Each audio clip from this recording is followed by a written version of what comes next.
You threw away the child seat mommy gave us with such care. It's divorce.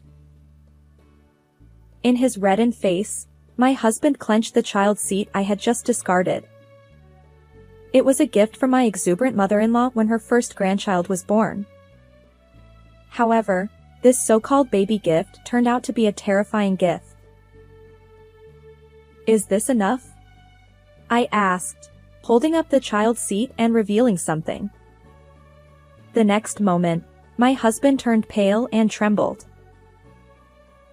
I, 28-year-old Amanda Jones, lived with my same-age husband, Tom. Drawn to his gentle and calm demeanor, we married. We rarely argued and enjoyed blissful days together. To our delight, after 3 years of marriage, a new family member finally grew inside my belly. I can't wait to meet this child. As he caressed my expanding belly, his cheeks flushed with joy. I was confident that with him, we could build our ideal family. Yet, I had one worry about our married life. Tonight's dinner looks delicious. Did you fillet this fish? Thank you. But it was already pre-cut. Buying a whole fish and processing it is quite challenging. Huh? But mommy used to fillet the fish my late dad caught. She said it's fresher and tastier that way. One evening, as Tom commented on the meal laid out on the table, I raised an eyebrow. My concern was Tom's mindset. Although he had no other flaws I noticed before we got married, he turned out to be a classic mama's boy. He'd often bring up his mother, saying her cooking had more substance or their home was tidier. I was initially surprised. I felt it was inappropriate to compare me to his mother, so I would gently remind him each time. I'm not your mom, it's rude to compare. Yet, even after 3 years, he didn't fully grasp why this behavior was problematic. It seemed he genuinely didn't understand what was wrong. Sorry. I just remembered the past. He must have sensed the shift in the atmosphere. As Tom hurriedly apologized and began eating, I sighed softly. Compared to when we first got married, my husband has improved somewhat, but he still makes these kinds of remarks unexpectedly. To make matters worse, my mother-in-law adores her precious son. And she doesn't seem to care for me, the one who stole Tom from her. Hello. Amanda. I received something nice, so I'll give it to you. One day, my mother-in-law Sylvia suddenly visited our home and handed me a well-packaged box of lobster. With an insinuating smile, she held it out, and I shook my head, feeling frustrated. I'm sorry. I've mentioned this before, but I can't eat lobster. Oh. But I brought it all this way. You don't have to refuse. How rude. Amanda has a shellfish allergy. Mommy, you're still forgetful. Unaware of Sylvia's feigned sadness, my husband patted her shoulder with a smile. Then Sylvia looked back at him, in high spirits. Is that so? Oh dear. Amanda. I apologize. Shall we enjoy this together, Tom and Mommy? Despite her cheerful tone, Sylvia shot me a wicked grin.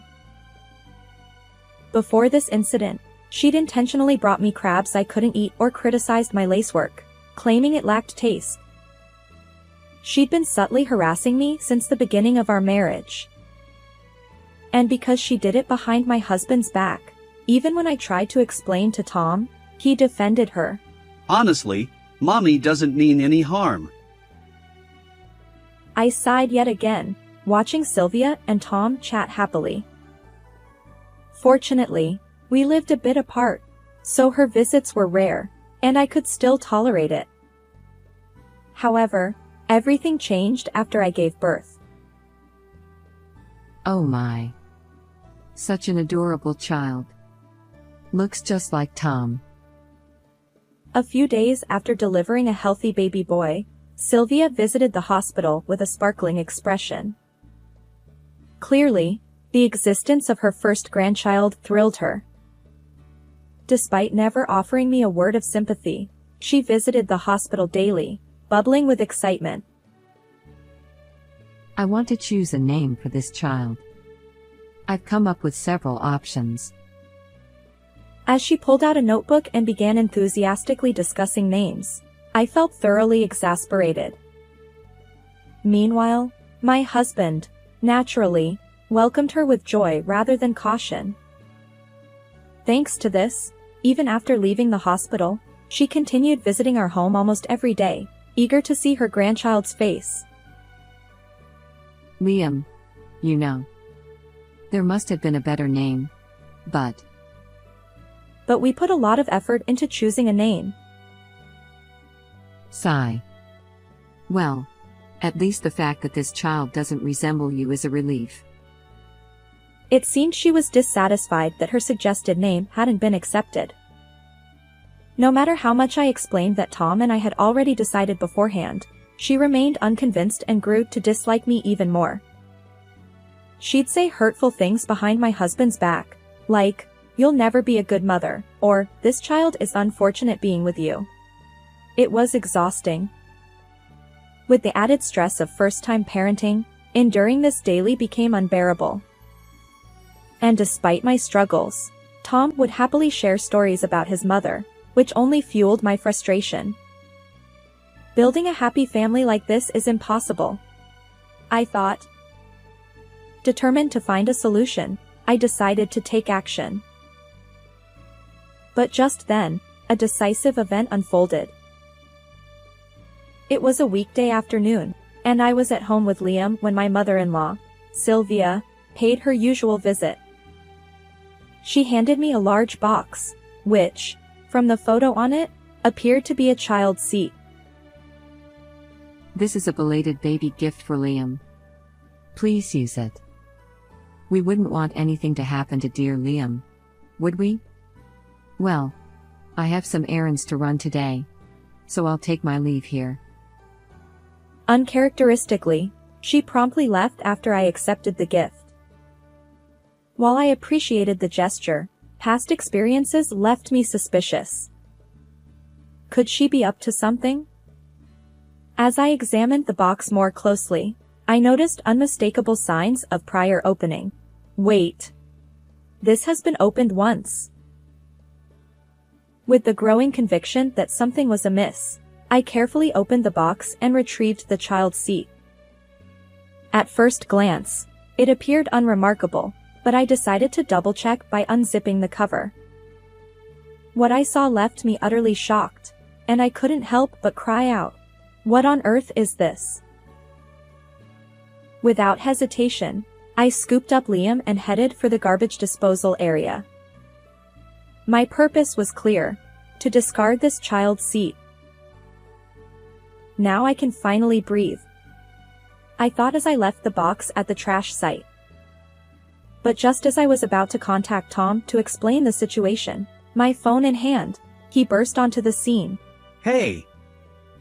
What are you doing? Mommy gave us the child seat. Startled, I turned to see my husband rushing toward me. Apparently, he'd finished work early and caught me in the act. He continued, bewildered. I received an email from Mommy saying it was a baby gift. His gaze shifted between the child's seat and me, as if unable to believe what he was witnessing. I'm sure in his eyes, I appeared to be a terrible wife who discarded the baby gift we had just received. My husband's face turned bright red, and after a few seconds of silence, he finally shouted, You threw away the child seat Mommy gave us. It's divorce. I stared at him, then retrieved the child's seat from the box. Is this enough? I asked, forcefully opening the cover to reveal its contents. Tom gasped and turned pale, trembling visibly. I've said it many times, but your mom has been unkind to me. Facing his fear, I seized the opportunity and played a video on my phone. It showcased Sylvia's various acts of harassment, things Tom was unaware of. In truth, her behavior had been so terrible that I secretly recorded her when Tom wasn't around, intending to explain it all to him. Even after seeing this, if you still side with mommy, I'm afraid I'll have to consider divorce, I said calmly. Having shown him all the videos, I looked at my husband. I'd been patient, but I had my limits. And now, for Liam's sake, I didn't want my mother-in-law anywhere near our home anymore. I'm sorry. At that moment, Tom, who had frozen, apologized to me. When I looked at him, I could see regret etched on his face. I can't believe she did something like this. No matter that she is my mom, some things are unforgivable. I truly apologize for everything. Clenching his fists, he apologized to me again, and I gently sighed with relief. As long as you understand, I'll never forgive Sylvia for what she did. With Tom finally awakened, we resolved to take action against my mother-in-law. The next day, we entrusted Liam to my parents and headed to my in-laws' house. Tom entered the living room, carrying a large box in both hands, and his slightly more dignified expression put me at ease. I had wondered how things would turn out, but despite his strong attachment to his mother, he chose to stand by my side. There was nothing more reassuring. Sylvia greeted us. Welcome. It's unusual for you to have an errand suddenly. Tom chimed in. Yeah. We wanted to thank you for the child seat. Remember how you wanted a new vacuum cleaner recently? Sylvia's eyes widened in surprise. Really? You bought it for me? How wonderful.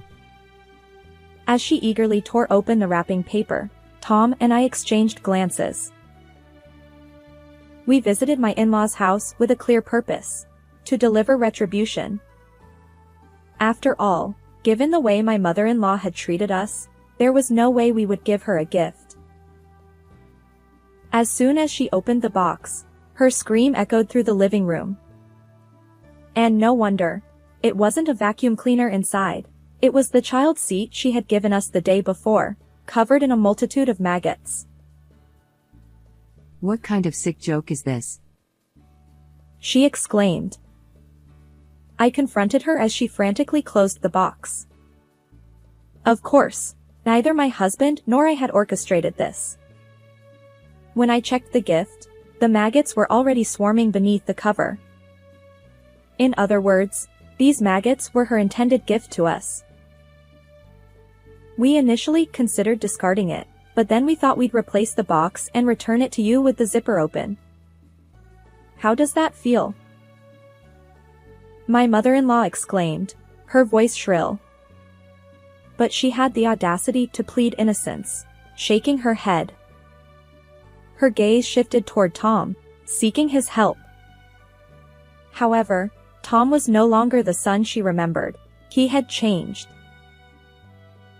Such excuses won't work, he said quietly, staring her down. Clearly caught off guard, she opened her mouth in shock. Taking a deep breath, Tom continued. I visited the fishing supply store where Dad used to go. The manager confirmed that you had purchased a large quantity of maggots. Perhaps she never expected her beloved son to turn against her. Wide-eyed, she seemed on the verge of saying something, but Tom's stern expression silenced her. And, as if to drive the point home, Tom glared down at her. Tell the truth, he demanded. Stiffening, my mother-in-law eventually slumped, defeated. But Liam is so adorable. She stammered. It seemed her love for her grandchild had grown to the point where she wanted to see him every day, even raise him herself. So, without my noticing, she decided to send us a child seat infested with maggots. Even so, why would you endanger Liam like that?